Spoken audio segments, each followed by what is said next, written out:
मार्गशीर्ष की पूर्णिमा शुभ हो जाती रात, दत्तात्रेय जी के जन्म से जग में छाए प्रात। त्रिमूर्ति के स्वरूप ये ज्ञान का सागर नाथ, भक्तों के दुख हरे सदा जग के पालनहार। आप सभी को मार्गशीर्ष पूर्णिमा की हार्दिक शुभकामनाएं। मार्गशीर्ष पूर्णिमा का दिन विशेष है जब ज्ञान, तप और वैराग्य के प्रतीक भगवान दत्तात्रेय ने इस धरती पर अवतार लिया। उनकी लीला और उपदेश जीवन को सत्य, प्रेम और करुणा के मार्ग पर ले जाते हैं। आज इस कथा में हम उनकी महिमा का वर्णन करेंगे और समझेंगे कि कैसे उनके आशीर्वाद से जीवन में संतुलन और शांति आती है। साथ ही मार्गशीर्ष पूर्णिमा के दिन भगवान श्री विष्णु और माँ लक्ष्मी जी की कथा का श्रवण किया जाता है और इसी दिन माँ अन्नपूर्णा जयंती भी मनाई जाती है। वैसे तो अन्न की देवी माँ अन्नपूर्णा का पूजन हर दिन ही किया जाना चाहिए, लेकिन माँ अन्नपूर्णा का पूजन करने के लिए या धन्यवाद करने के लिए मार्गशीर्ष का मास सबसे उत्तम माना जाता है। और मार्गशीर्ष मास में भी मार्गशीर्ष पूर्णिमा को सबसे विशेष इसलिए माना जाता है क्योंकि इसी दिन माता पार्वती ने माँ अन्नपूर्णा का रूप धारण करके जगत के प्राणियों की भूख प्यास से, अकाल से रक्षा की थी। तो आइए आज की इस वीडियो में इन सभी कथाओं का एक साथ रसपान करते हैं। भगवान दत्तात्रेय ब्रह्मा, विष्णु और महेश के संयुक्त अंश से मिलकर उत्पन्न हुए थे। उनके 3 सिर और 6 हाथ हैं और इनमें ब्रह्मा, विष्णु और महेश की ही शक्तियां और गुण समाहित हैं। सतयुग की बात है, एक बार देवर्षि नारद जी पृथ्वी पर भ्रमण करके भगवान शंकर, विष्णु जी और ब्रह्मा जी से मिलने स्वर्गलोक गए, किंतु उनकी भेंट वहां पर त्रिदेवों में से किसी से भी नहीं हुई। और महर्षि देवर्षि की भेंट त्रिदेवियों अर्थात त्रिदेवों की पत्नियां देवी लक्ष्मी, पार्वती जी और सरस्वती जी से हो गई। नारद जी ने तीनों देवियों को प्रणाम किया। नारद जी ने तीनों देवियों का घमंड तोड़ने के लिए कहा कि मैं विश्व भर का भ्रमण करता रहता हूँ, किंतु पूरे संसार में केवल ऋषि अत्रि की पत्नी देवी अनुसुईया के समान पतिव्रत धर्म वाली, शील और सद्गुण संपन्न स्त्री मैंने नहीं देखी, और आप तीनों देवियां भी पतिव्रता धर्म में उनसे पीछे हैं। नारद जी की बात सुनकर तीनों देवियों के अहम को बड़ी ठेस लगी, क्योंकि वे समझती थी कि हमारे समान पतिव्रता स्त्री इस संसार में कोई और हो ही नहीं सकती। तब नारद जी तो वहां से चले गए, जिसके बाद त्रिदेव वहां पर आए और उनको सती अनुसुईया का पतिव्रत धर्म नष्ट करने के लिए कहा। तब विवश होकर तीनों देव देवी अनुसुईया का पतिव्रत धर्म को भंग करने के लिए पृथ्वी लोक पर आ गए, परंतु संयोगवश त्रिदेव एक ही समय पर ऋषि अत्रि के आश्रम में आ पहुंचे। तीनों देवताओं का एक ही उद्देश्य था, केवल अनुसुईया के पतिव्रत धर्म को नष्ट करना। तीनों ने मिलकर एक उपाय सोचा कि हम ऋषियों के वेश में माता अनुसुईया से भिक्षा मांगेंगे, और तीनों ने मुनियों का वेश धारण करके आश्रम के प्रवेश द्वार पर भिक्षा के लिए आवाज लगाई। आवाज सुनकर माता अनुसुईया बाहर आई और तीनों ऋषियों को प्रणाम किया।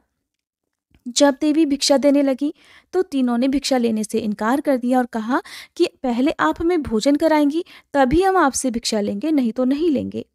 तीनों ऋषियों की बात सुनकर देवी अनुसुईया कहने लगी कि ठीक है, जैसी आपकी आज्ञा, तब तक आप तीनों स्नान आदि से निवृत्त होकर आइए और मैं तब तक भोजन तैयार कर देती हूँ। जिसके बाद तीनों देव स्नान करके आश्रम में वापस आ गए। देवी अनुसुईया ने कई प्रकार के व्यंजन बनाए और आसन बिछा दिया और कहा कि हे मुनियों, अब कृपा करके आसन ग्रहण कीजिए और भोजन कीजिए। इस पर तीनों देव बोले, हम तभी आसन ग्रहण कर सकते हैं जब तुम प्राकृतिक अवस्था अर्थात बिना वस्त्रों के हमें भोजन कराओगी, नहीं तो हम तुम्हारे द्वार से भूखे ही चले जाएंगे। तीनों ऋषियों की बात सुनकर देवी अनुसुईया बहुत क्रोधित हो गई, किंतु पतिव्रत धर्म के कारण वह त्रिदेवों की चाल समझ गई। जिसके बाद देवी अनुसुईया ने अपने पति ऋषि अत्रि के चरणोदक को त्रिदेवों के ऊपर छिड़क दिया, जिससे त्रिदेव छोटे छोटे शिष्यों का रूप धारण कर गए। तब जाकर उनकी शर्त के अनुसार देवी अनुसुईया ने अपने कपड़े उतारकर उन्हें स्तनपान कराया। स्तनपान कराने के बाद तीनों बालकों को अलग अलग पालने में भी सुला दिया और उन्हें झुलाने लगी। बहुत समय बीत जाने पर उधर स्वर्गलोक में जब त्रिदेव नहीं पहुंचे तो त्रिदेवियां चिंता करने लगी और त्रिदेवों को खोजती हुई माता अनुसुईया के आश्रम में आ पहुंची। सती अनुसुईया से त्रिदेवों के बारे में पूछने लगी। तब उन्होंने बताया कि आप तीनों देवियों के पति इन पालनों में विश्राम कर रहे हैं, आप इनमें से अपने पति को पहचान लीजिए और ले जाइए। किंतु तीनों बालकों में मुख एक समान होने के कारण वे उन्हें नहीं पहचान सकी। तब देवी लक्ष्मी जी ने बड़ी चालाकी से अपने पति को उठाया तो वे तो शंकर जी निकले, जिस पर उनका बहुत उपहास उड़ाया।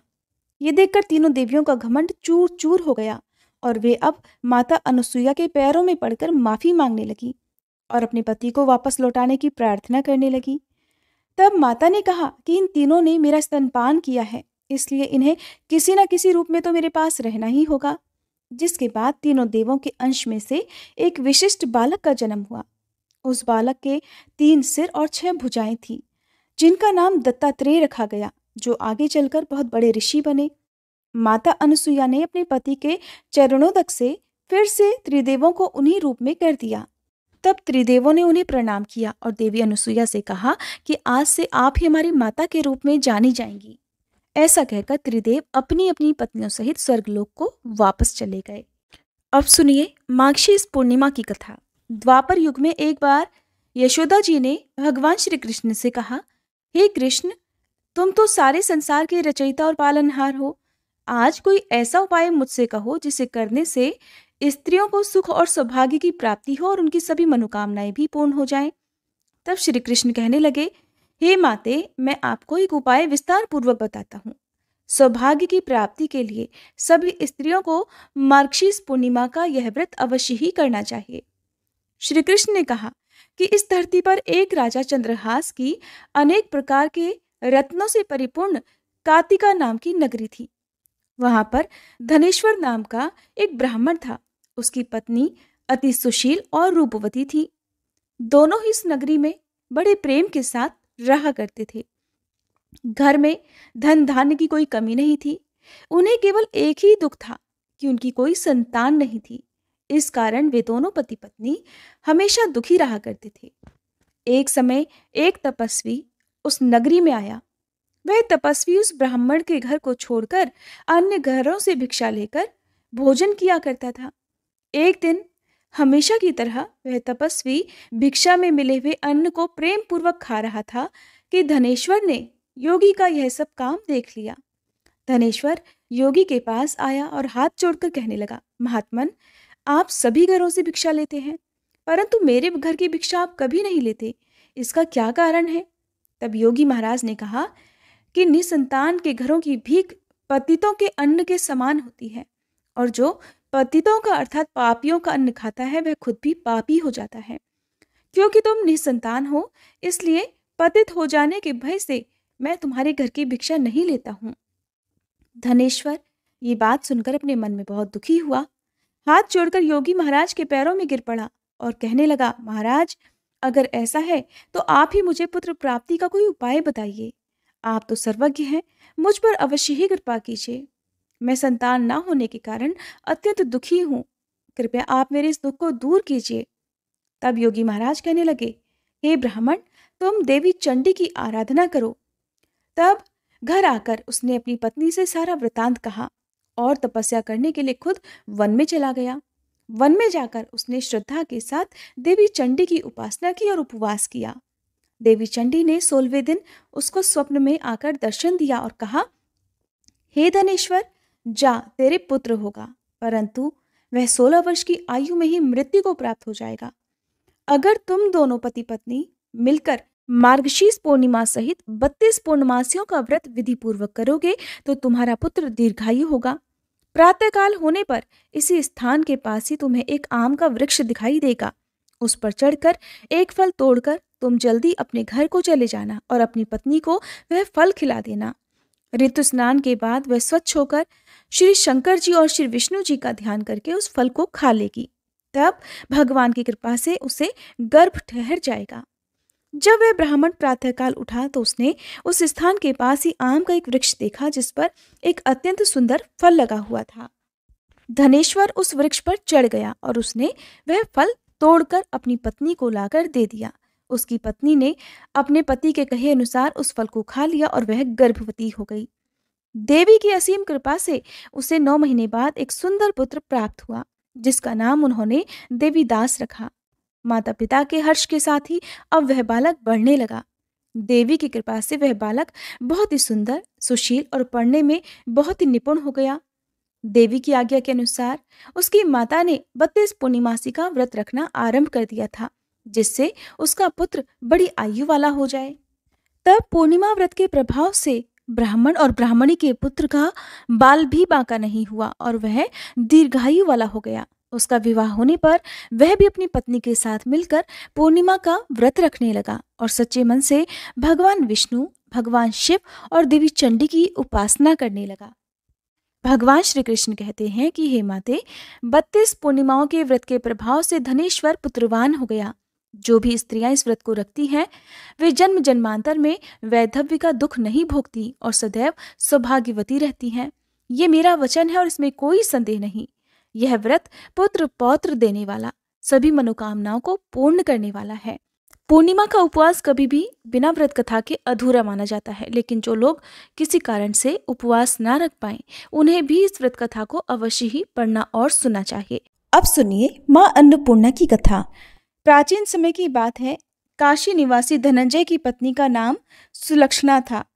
वैसे तो उन्हें सारे सुख प्राप्त थे, केवल गरीबी ही उनके दुख का कारण थी और ये दुख उन्हें हर समय सताता रहता था।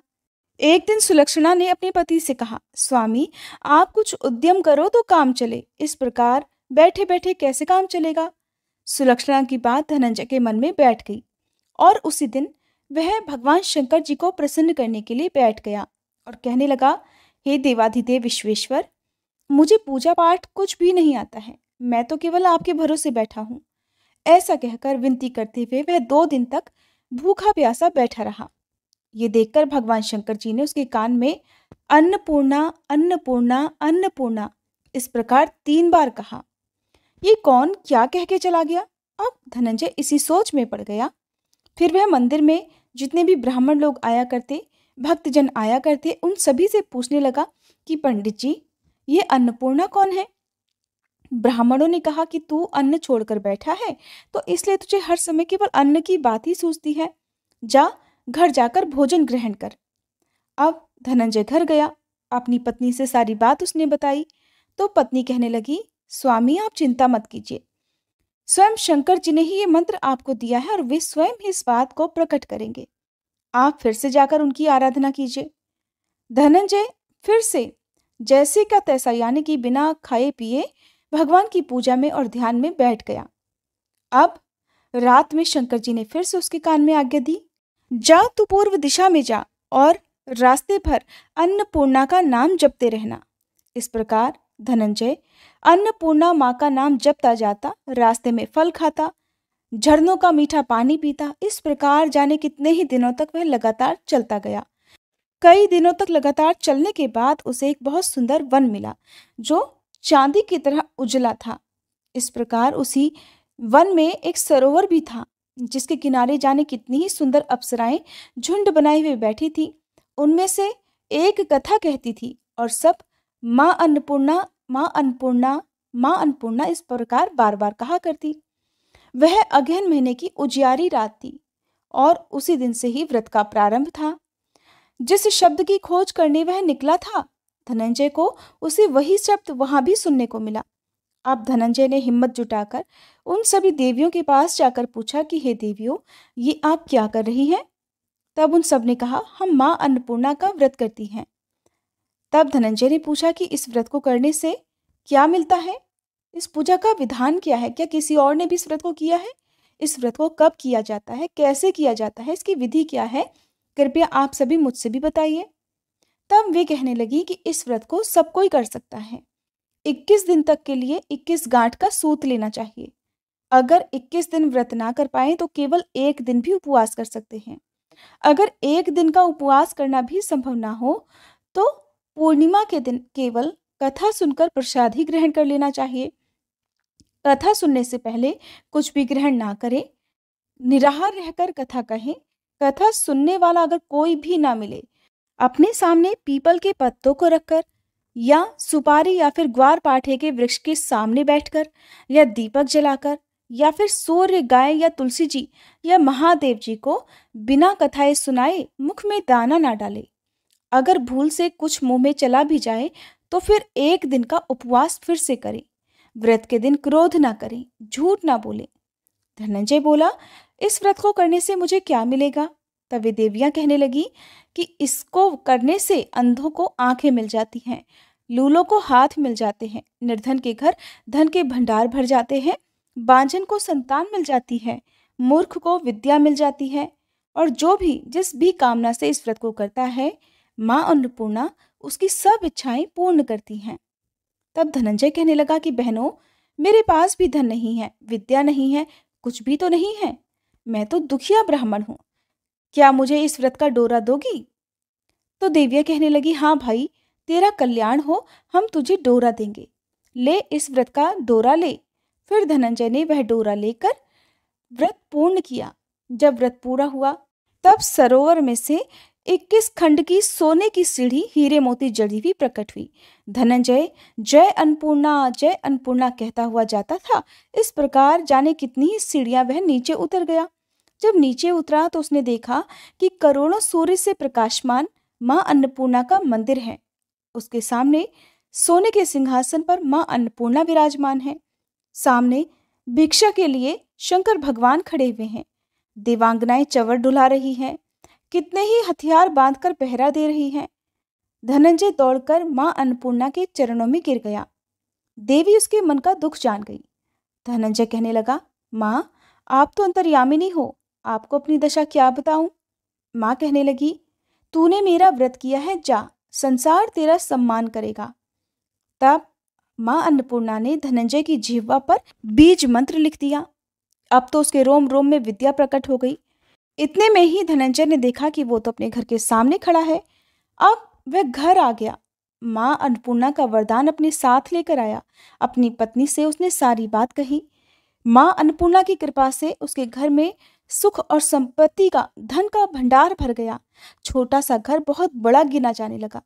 जैसे शहद के छत्ते में सैकड़ों मधुमक्खियां जमा होती हैं, उसी प्रकार अनेक सगे संबंधी घर आ आकर उसकी तारीफें करने लगे।